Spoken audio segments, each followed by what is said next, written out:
Okay, so we're just going to go through all the options that are on the 4K camera module as part of the microscope. So the first thing to do is, so you can use the foot pedals if you want to take photos, but you can also use your USB mouse, which can be wireless or it can be attached onto the back of the microscope. So if you want to take a still photo, you just press capture. If you want to record a video, just press record. So that will appear once the mouse hovers up on the top left-hand side of the microscope. Then there's a whole settings here. So if you want to change the sharpness, the contrast, the saturation, you can change all that there. And if you want to change how, so it's going to save as JPEG by default for the cameras, but you've got lots of options on how to save the movies here. So once you've got it, if you come over to the other side, so you can do this calibration function. So click on linear calibration. We're going to draw a line to start it. So we're going to draw between 10 and 20 there. And then you come on to the length and you put in the number here. So it's 10 millimeters. And you give this a name. Okay, 10 millimeters. The name. So we're just going to go P here.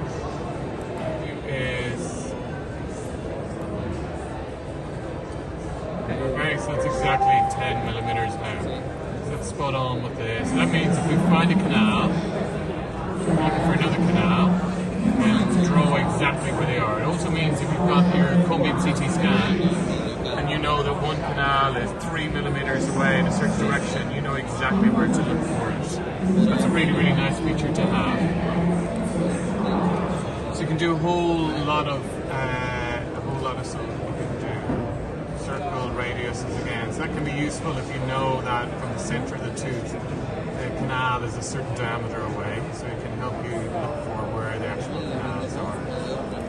Okay, so the other thing you can do is text. If you want to put in a text, you can just carries. Okay, and then you can overlay them. So then if you take a picture, the Word will overlay the picture as well. So you can do that afterwards too in post-production if you like. So the other functions then that I have, you can do horizontal mirror, vertical mirror, which I don't think that's that useful. But the zoom in feature is really nice. So let me show you how far I can zoom into a tooth. So I'm going to use the magnification here on the scope as it is. You can zoom in up to 19.5, almost 20 times magnification, which is like amazing. So you see the detail you can see here.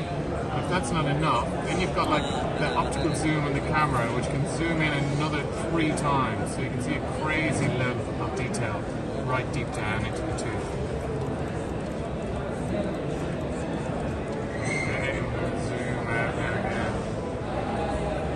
See what a small level of detail that we're looking at.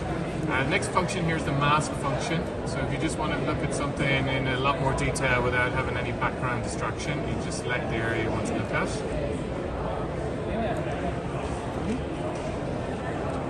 Okay, so it can be useful.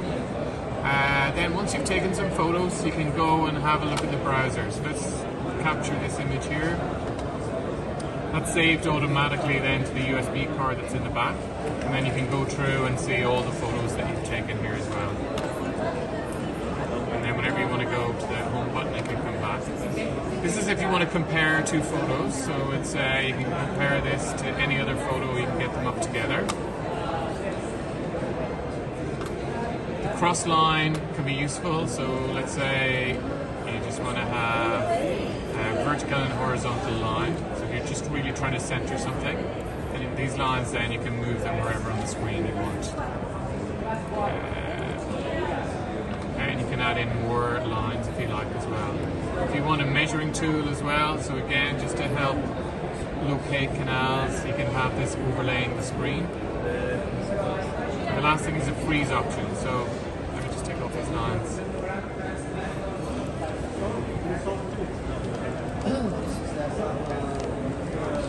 Okay, so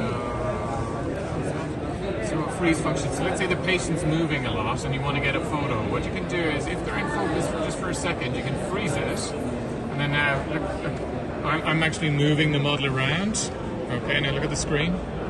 So look at the screen again. But the model that's frozen, that picture, and then you can capture that so that for that second that it's in focus, you can get a really nice image, and that's really useful as well. If you're at really high magnification, any tiny little movement can affect it. So that's a kind of a brief summary of all the kind of options that are available for the software that comes with the camera. So I think it's really nice, really useful. I think the image quality is beautiful. You can see how clear the images are on it. I hope you enjoy